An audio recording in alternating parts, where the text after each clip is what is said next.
Supreme Court Justice Antonin Scalia passed away suddenly last year. A play in its second run celebrates his legacy. The Originalist portrays a series of conversations between Scalia, a conservative, and his liberal law clerk. I sat down with Edward Gero, the actor playing Justice Scalia.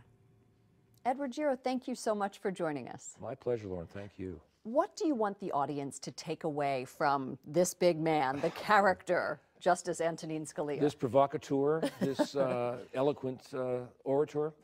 You know, as I said to him, that the play, although it covers him, it's really about our civil discourse. Here we have someone who's a lightning rod for the left, very conservative, and here he is in chambers with a self-described flaming liberal. Harvard Law, African-American woman. Clerk. Exactly. John wanted to explore the political center. What's happened to John Strand, the playwright. Yes. What's happened to the political center? And does it even exist? Well, it doesn't anymore. I think it's today. It's hard to say, right? I mean, it's hard to say that it exists at all. But this play shows these two characters from the far ends of the political spectrum speaking to each other and listening to each other, practicing civil discourse. What does that mean? It means that I'm listening to someone who has quality. So they're not vilifying each other because of the political positions they hold, but they're willing to listen and be impacted by each other. And that was him. That was him. No, he didn't. It didn't matter to him if you didn't agree. In fact, he kind of had affection for you because then he could argue with you. Right. And then he got into the nuts and bolts of what he loved to do, which was to tear an argument apart. And as a lawyer, find the best idea. And as a lawyer, that's what you do. That's the job. Right. That's the job. That's right. Let's listen to you perform as Justice Scalia talks about how he believes he is perceived. I tell people what they don't want to hear. That's also what makes me a monster. That's how half the country sees me. Aggressive, combative, law and order conservative. The other half sees me as a hero.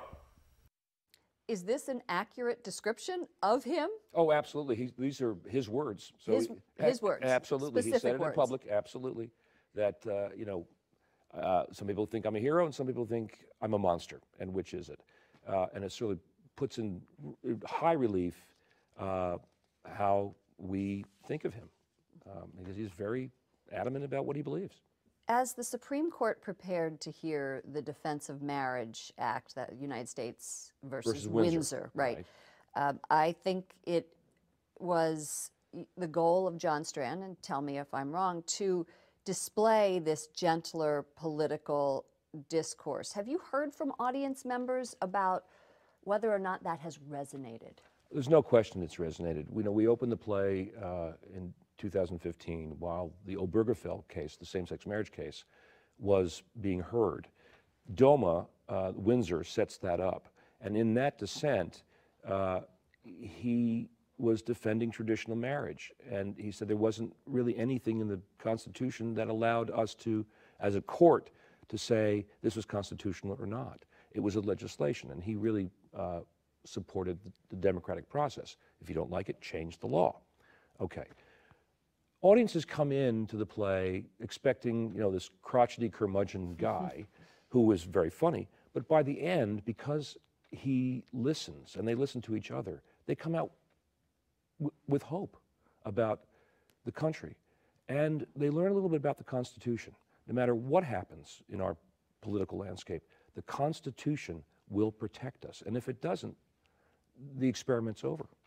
He was an originalist. Totally. And that shines through in this play. Absolutely. He would call himself a textualist first. What do these words mean? Let's agree on the words, and then we could decide what we want to do with them. But at least we need to agree on what the words mean. We're going to have you back, and we're going to talk about your personal relationship with him. You were able to sit in chambers with him, and we're looking forward to hearing about that. Thank you so much, Edward Gero. Thank you. Welcome back. I'm Wyatt Goolsby in for Lauren Ashburn. Tonight we air our second and final sit-down interview with Edward Gero, the actor portraying Justice Antonin Scalia in the political drama play The Originalist. Gero tells Lauren Ashburn about his personal memories, including his shared Catholic faith with the late Justice. Welcome back. Thank you for joining us. My pleasure. You and Justice Scalia share an Italian heritage and your Catholic faith, and you talked about faith with Justice Scalia. Tell me about those conversations. we had a good time about that. You know, I was an altar boy. My mother would want me to say that that's how I started out in this business. On the Performing altar, on the altar. right? Right. And thinking I was going to be a priest, and that changed. But we talked about the great divide of the Second Vatican Council. He's a Tridentine Mass man. Yes. Latin Mass. Latin Mass. And he said, I used to love to go to church and sing in the choir, and then suddenly the Vatican II happened, and they were singing Kumbaya with guitars. I said, I didn't like the music. So I said, well, I'm Talk about being a traditionalist. Oh, exactly. I said, well, I made the transition, having started with Latin Mass, and I was the guy playing the guitar, by the way. You were the Kumbaya. Exactly. So we were clearly of a different generation. But we talked about the new Pope. We talked about Italy and the Vatican, and it was just a really, you know, he was very open about that. Well, you just said at one point you considered being a priest and went to the seminary. How does your faith guide this performance? Well, so much a part of who Scalia, was a deeply committed Roman Catholic.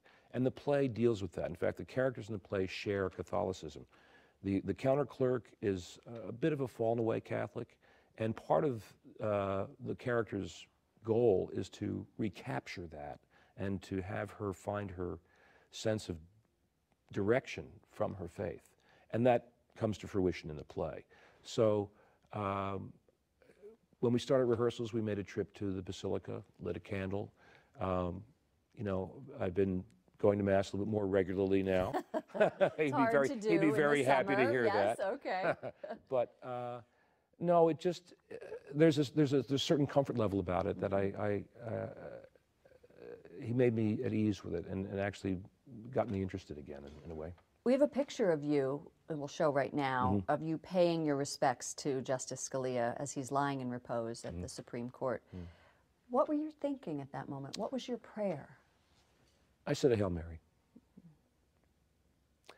That was an extraordinary moment because I was among the first group of Americans to get in line, and there were cameras everywhere, and I didn't want to be recognized, but apparently I was, and my wife and I were about to go in, and one of the marshals said, wait.